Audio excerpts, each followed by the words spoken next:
आदाब नाज़रीन, उर्दू खबरों में आप सभी का खैर मक़दम है। सबसे पहले नजर डालेंगे इस वक्त की अहम सुर्खियों पर। NDTV वर्ल्ड समिट में वज़ीर आज़म का खिताब, कहा जंगों से परेशान दुनिया में भारत है उम्मीद की किरण।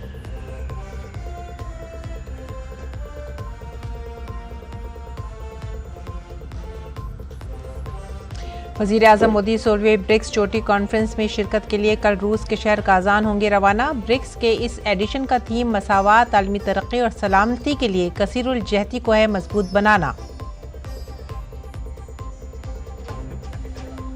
खारजा सेक्रेटरी विक्रम मिस्री ने कहा भारत और चीन के दरमियान LAC पर गश्त के हवाले से मुआहदा तय। गुज़िश्ता कई हफ्तों में होने वाली बातचीत के बाद हुआ फैसला। NIA गंदारबल में हुए दहशतगर्दाना हमले की करेगी तहकीकात। 6 मजदूरों और एक डॉक्टर के कत्ल की होगी जांच। सिक्योरिटी फोर्सेस की तलाशी मुहिम जारी। पुलिस मेमोरियल डे पर वजीर दाखिला अमित शाह ने शहीद फौजियों को खराज अकीदत किया पेश। साइबर क्राइम और दहशतगर्दी जैसे चैलेंजों से निमटने पर दिया जोर।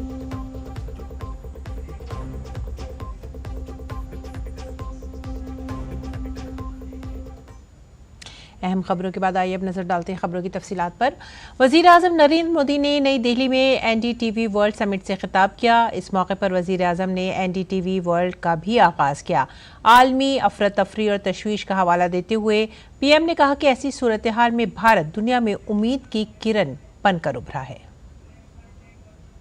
नई दिल्ली में NDTV वर्ल्ड समिट के स्टेज से वज़ीर-ए-आज़म नरेंद्र मोदी के खिताब में बेमिसाल रफ्तार और पैमाने के साथ आगे बढ़ने वाली भारत की उमंगों की गूंज वाज़े तौर पर सुनाई थी। PM ने भारत की तरक्की में दुनिया के मफाद को मज़मर बताया और आलमी अफरा तफरी के दरमियान भारत को उम्मीद की किरण करार दिया।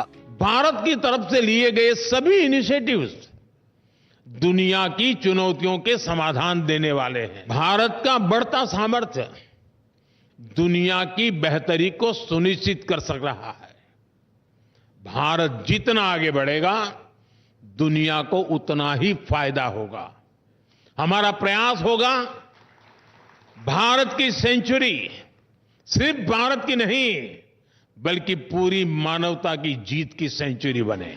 मरकज और हरियाणा में मुसलसल तीसरी बार हासिल हुए मैंडेट को वज़ीर-ए-आज़म ने इस्तेहकाम पर आवाम की मुहर करार दिया। भारत की रफ्तार और पैमाने को बेमिसाल करार देते हुए वज़ीर-ए-आज़म ने तीसरी मियाद के पहले 125 दिनों में अपनी हुकूमत के कामों को शुमार कराया। टेक्नोलॉजी को कंट्रोल और तकसीम की बजाय शमूलियत, शफाफियत और बाइख्तियार बनाने का एक जरिया बताते हुए वज़ीर-ए-आज़म ने भारत के डबल AI यानी मस्नूई ज़हानत और तवक्कुआती भारत के बारे में बात की। PM ने कहा कि इससे नौजवानों के लिए मौके के नए दरवाजे खुल रहे हैं। हेल्थ केयर हो, एजुकेशन हो, स्टार्टअप्स हो, भारत हर सेक्टर में AI का उपयोग बढ़ा रहा है। हम दुनिया को भी बेहतर AI सॉल्यूशंस देने में जुटे हैं। क्वाड के स्तर पर भी भारत ने कई सारे इनिशिएटिव लिए हैं।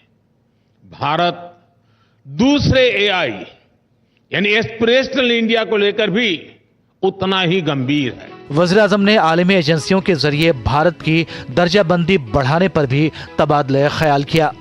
PM ने उड़ान जैसी स्कीमों के जरिए आई तब्दीलियों पर भी रोशनी डाली।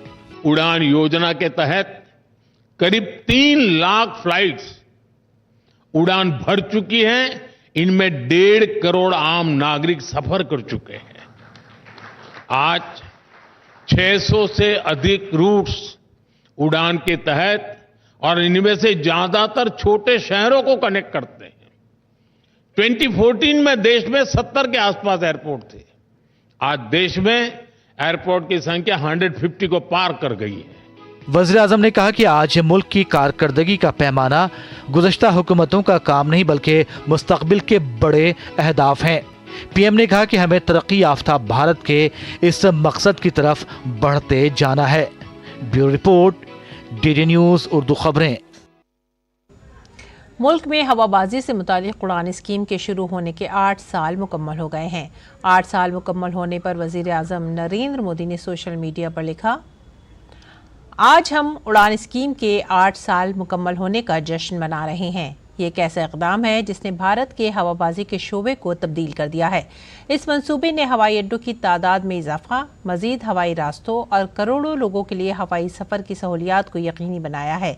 इसके साथ साथ तिजारत और सनत को फ़रोग़ देने और इलाक़ाई तरक्की को आगे बढ़ाने पर भी इसका बड़ा असर पड़ा है।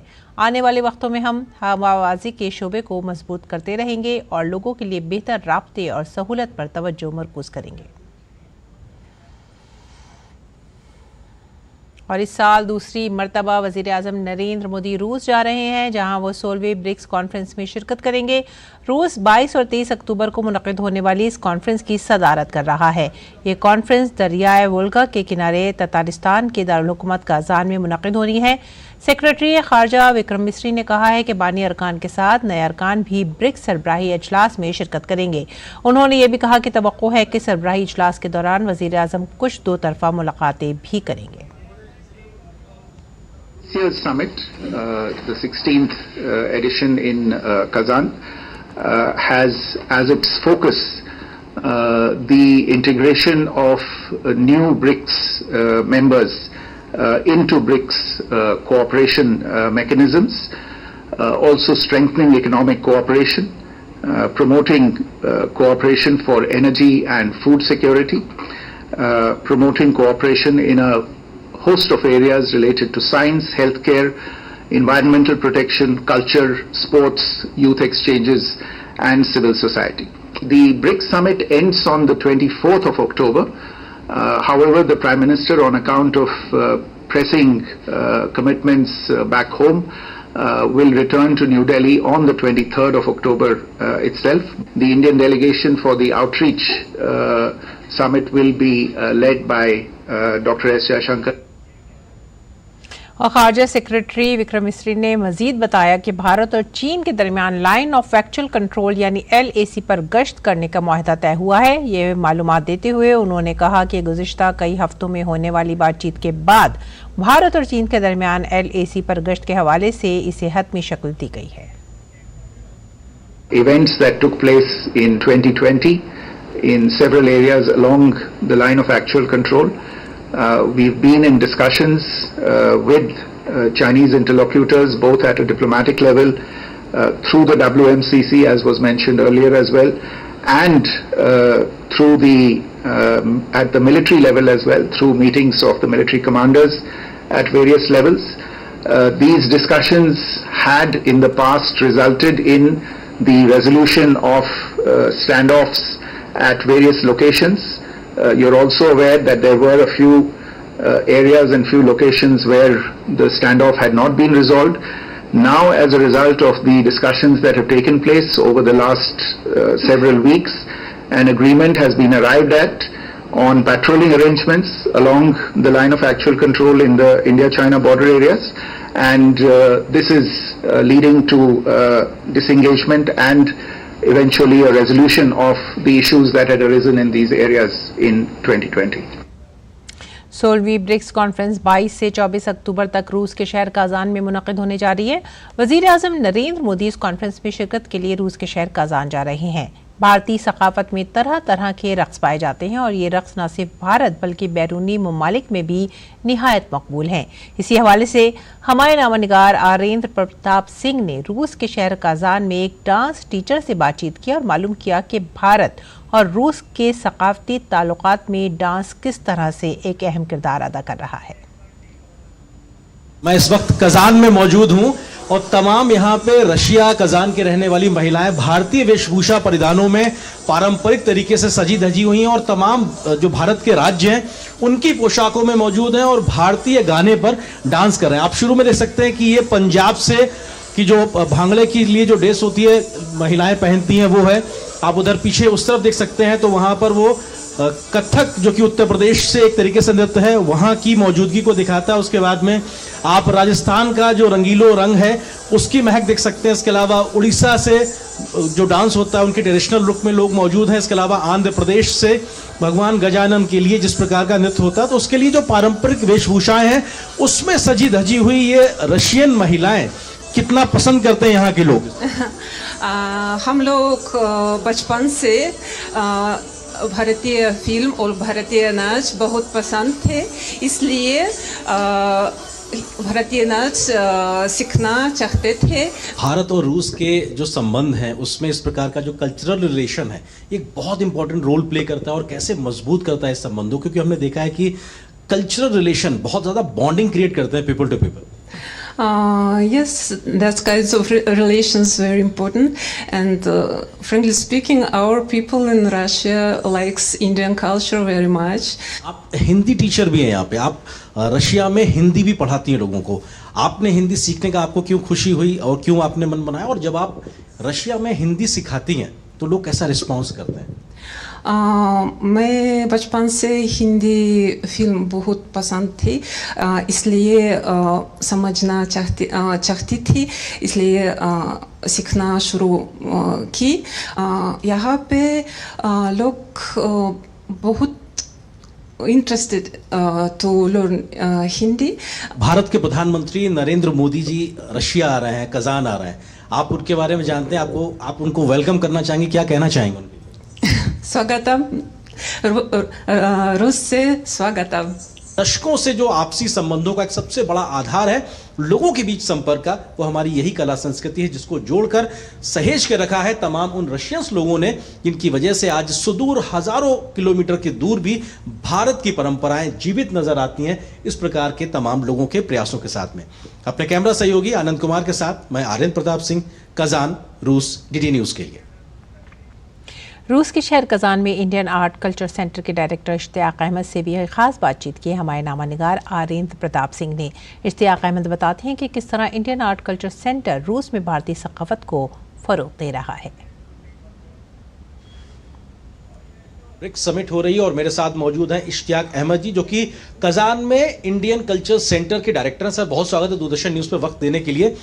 आप इस सेंटर के माध्यम से रूस में, कजान में भारत की कला संस्कृति को कैसे प्रमोट कर रहे हैं? First of all, I will greet our honorable Prime Minister to Russia, to Kazan, the third capital of Tatarstan, जहाँ पे कि ब्रिक्स का समिट हो रहा है 2024, and I'm very happy that it's in Kazan, यहाँ where I live, where we have the Indian Cultural Center, जो मिल के काम करता है with the Embassy of India, with the Jawaharlal Nehru Cultural Center. It has been established already 30 years back when there was an agreement between the state of Gujarat and the Mairie of Kazan. जब आप लोगों को यहाँ पे भारतीय कला संस्कृति को सिखाते हैं तो क्या रिस्पांस होता है लोगों को? बहुत खुश होकर इसको एक्सेप्ट करते हैं, सीखने? हम देख रहे हैं कि बहुत बड़ी संख्या में जो रशिया के लोग हैं, कजान के लोग हैं, वो सीख रहे हैं भारतीय भाषा को, भारतीय डांस को। Yes, of course. अगर आप हमारी हिस्ट्री ले लेंगे तो at the time of USSR India और रशिया के बहुत अच्छे रिलेशन थे जो अभी तक चलते आ रहे हैं। इसमें बहुत बड़ा रोल प्ले किया इंडियन मूवीज़ ने। Last interview mister president Putin का था, जिसमें उन्होंने फिर से कंफर्म किया कि इन रिलेशंस का अभी भी वही सिस्टम चलते आ रहा है। Even there is an Indian channel in Russia. आज के समय में I can say Tatarstan is one of the best examples of religious faith and culture where we promote our dance culture, our diversity, and promote Indian education. You can see a lot of medical students coming to India. We have in Kazan the University of Innopolis, we have in Bangalore. So we are very closely working with the Embassy of India, with the Government of India in increasing education, where we teach Hindi.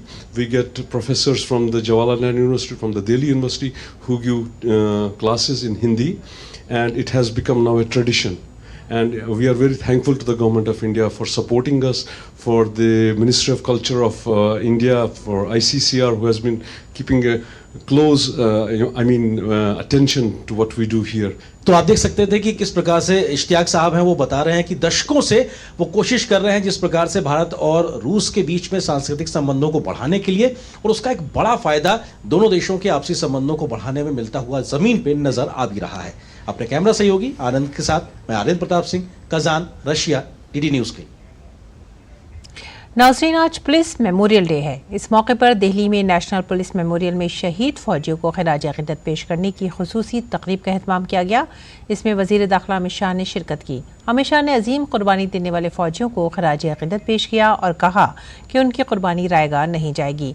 उन्होंने कहा कि cyber crime और दहशतगर्दी जैसे challenges से हर कीमत पर निपटना होगा।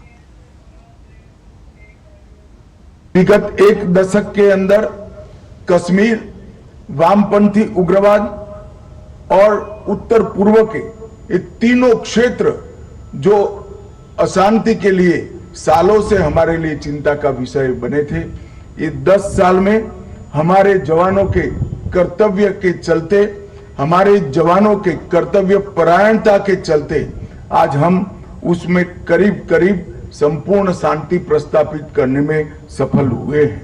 मगर आज मैं ये भी कहना चाहता हूं कि हमारी लड़ाई समाप्त नहीं।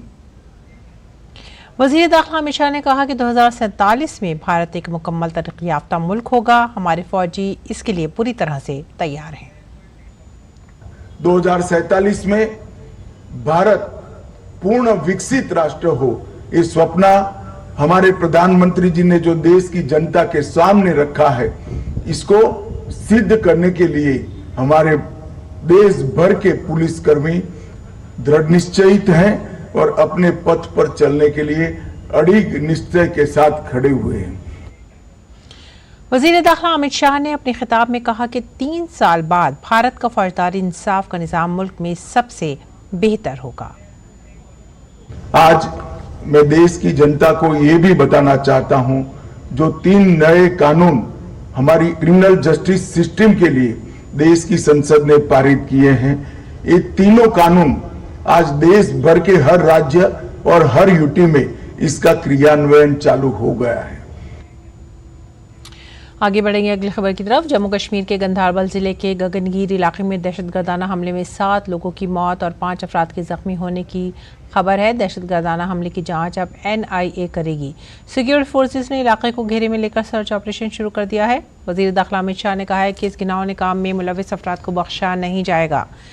गुंड के इलाके में सुरंग की तामीर के मकाम पर दहशतगर्दों ने ये फायरिंग की थी, जिसके नतीजे में 7 लोग जाँ बहक हो गए।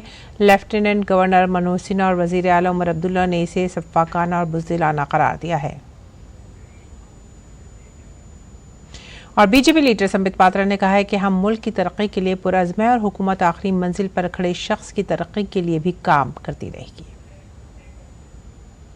जो स्पीड है, जो स्केल है और जो स्किल है, जिसके साथ यशस्वी प्रधानमंत्री माननीय मोदी जी की सरकार कार्यरत है, सरकार जिसके माध्यम से काम कर रही है, उस स्केल, उस स्पीड और उस स्किल को लगातार अनेक वर्षों से हमारा संगठन भारतीय जनता पार्टी भी मैच कर रहा है। और ये जो संगठन पर्व है, उसका मुख्य उद्देश्य है अंत्योदय के लिए, गरीब व्यक्ति के भलाई के लिए किस प्रकार से संगठन और सरकार कदम से कदम मिला करके, कंधे से कंधा मिला करके गरीब की उन्नति के लिए आगे बढ़ सके। अपोजिशन को निशाना बनाते हुए उन्होंने कहा कि इंडी इत्तेहाद किसी भी वक्त टूट सकता है। ये इत्तेहाद अवाम के लिए नहीं, इक़्तिदार के लिए है। मुझे तो समझ में नहीं आता है कि ये इंडिया अलायंस है कहाँ। आज मैं सुन रहा था झारखंड में बस टूटते टूटते बचा है। कल सुन रहा हूँ कि अखिलेश यादव जी भी शायद अलग होने के लिए सोच रहे थे। तो हर दिन इनकी तो कहानी ऐसी चल रही है। और जहाँ तक ये तथाकथित इंडिया अलायंस वाले हैं, इनको तो बहाना ही चाहिए। ये EVM से लेके, एग्जिट पोल से लेके, मीडिया वालों से लेके, कोर्ट से लेके सबके ऊपर ठीकरा फोड़ने का काम करते हैं। तो ये ठीकरा फोड़ने का काम कर ही रहे हैं, इसमें कुछ नया तो नहीं है। और ये दंगे करवाना, दंगे करवा के इलेक्शन जीतना, कैसे भी हम इलेक्शन जीत जा रहे हैं, EVM मशीन के माध्यम से हम इलेक्शन जीत जा रहे हैं, ये तो आज नहीं बता रहे हैं। ये तो दशकों से ऑपोजिशन जो है इसी प्रकार से भारतीय जनता पार्टी पर आक्षेप करती आ रही है, मगर अंततोगत्वा जनता जनार्दन होती है और उन्होंने सच्चाई दिखा दिया है। इस दौरान इंडी गठबंधन में सब ठीक नहीं है। महाराष्ट्र, झारखंड के असेंबली इंतखाबात और दीगर रियासतों में ज़िमनी इंतखाबात के हवाले से गैर यकीनी हालात बने हुए हैं। कांग्रेस जराये से बड़ी खबर आ रही है कि यूपी कांग्रेस में 2 सीटें मिलने पर नाराजगी है और ये मामला अब आला क़यादत के कोर्ट में है। यूपी कांग्रेस ने हाईकमान से कहा है कि वह 2 सीटों पर इलेक्शन नहीं लड़ेगी, इसलिए समाजवादी पार्टी से ज्यादा सीटें हासिल करने की कोशिशें की जा रही हैं। दरअसल समाजवादी पार्टी ने 10 में से 7 सीटों पर उम्मीदवार खड़े किए हैं। सिर्फ गाजियाबाद, कुदार की सीट रह गई है, जबकि मलकीपुर में भी इलेक्शन नहीं हो रहे हैं। आपको बताते चले कि 25 अक्टूबर नामजदगी की आखिरी तारीख है और अभी तक इंडी गठबंधन में उलझने बरकरार हैं। और इस बीच महाराष्ट्र और झारखंड असेंबली इंतखाबात के लिए कांग्रेस की मरकजी इलेक्शन कमेटी की आज दिल्ली में मीटिंग हो रही है। इस मीटिंग में दोनों रियासतों में उम्मीदवारों के नामों पर गौर खौस हो रहा है। दोनों रियासतों में कांग्रेस ने अभी तक किसी उम्मीदवार का ऐलान नहीं किया है। महाराष्ट्र इंतखाबात के लिए उम्मीदवारों के नामों को हतमी शक्ल देने के लिए कांग्रेस के एक पैनल ने गुज़िश्ता हफ्ते सीईसी के गौर के लिए 62 नामों को मंजूरी दी थी। इसके साथ ही झारखंड में असेंबली इंतखाबात में सीटों की तकसीम को लेकर इंडी इत्तेहाद में रस्साकशी जारी है। जेएमएम और कांग्रेस को कम सीटें मिलने के बाद आरजेडी और बाएं बाजू की पार्टियां बागी हो गई हैं। अगर आरजेडी ने बाइज्जत सीटें न मिलने पर अकेले इलेक्शन लड़ने का ऐलान किया तो ऐसे में माना जा रहा है कि कांग्रेस की इस मीटिंग में इस बात पर भी बहस मुमकिन है।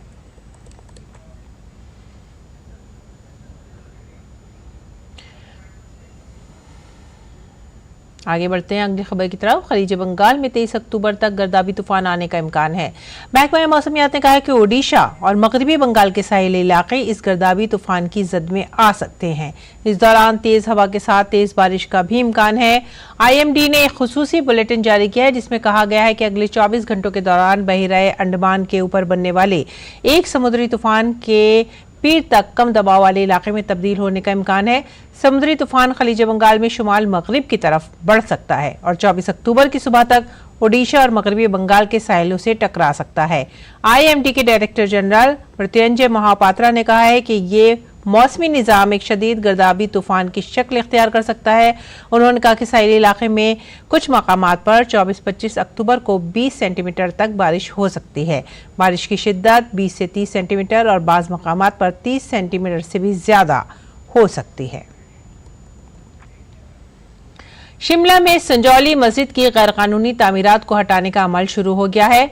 वक्फ बोर्ड की मंजूरी के बाद संजौली मस्जिद कमेटी ने गैरकानूनी तामीरात को हटाना शुरू कर दिया है। 5 अक्टूबर को म्युनिसिपल कॉर्पोरेशन कमिश्नर कोर्ट ने मस्जिद कमेटी को 3 गैर कानूनी मंजिलें गिराने का हुक्म दिया था। संजौली मस्जिद कमेटी के सरबराह मोहम्मद लतीफ ने बताया कि वक्फ बोर्ड ने गैर कानूनी तामीरात को हटाने की मंजूरी दे दी है। दूसरी तरफ संजौली मस्जिद का तनाज़ा अब हाईकोर्ट पहुंच गया है। मकामी रिहाइश सोसाइटी ने इस मामले के हवाले से हाईकोर्ट में दरख्वास्त दायर की है। अपनी अर्जी में मकामी लोगों ने हाईकोर्ट से मुतालबा किया है कि म्युनिसिपल कॉर्पोरेशन कमिश्नर की अदालत में इसकी समाअत जल्द अज जल्द मरहलेवार मुकम्मल की जाए। हिमाचल प्रदेश के वजीर विक्रमादित्य सिंह ने इस कार्रवाई का खैर मकदम किया है।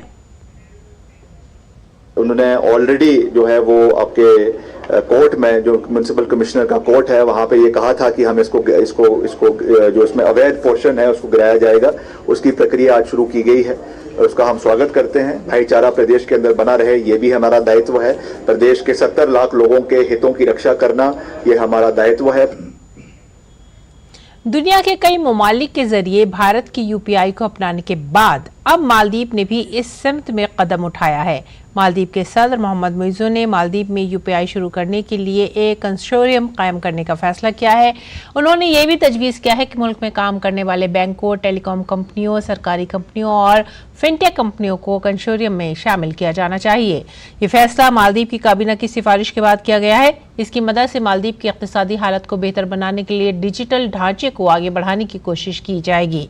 भारतीय सयाह भी इससे मुस्तफीद होंगे। भारतीय सयाह करेंसी एक्सचेंज की परेशानी के बगैर अब यूपीआई से चलने वाले ऐप्स पर भारतीय रुपयों में लेन देन कर सकेंगे। बता दें कि अगस्त में वजीर खारजा डॉक्टर एस जयशंकर के दौरे के दौरान मालदीव में यूपीआई को लागू करने के लिए दोनों ममालिक के दरमियान एक मफाहमत नामे पर दस्तखत किए गए थे। इस माहिदे के 2 माह बाद मालदीव हुकूमत की काबीना ने इसे मंजूरी दे दी है। इसी के साथ ही आप हमारी पूरी टीम को दीजिए इजाजत। आदाब।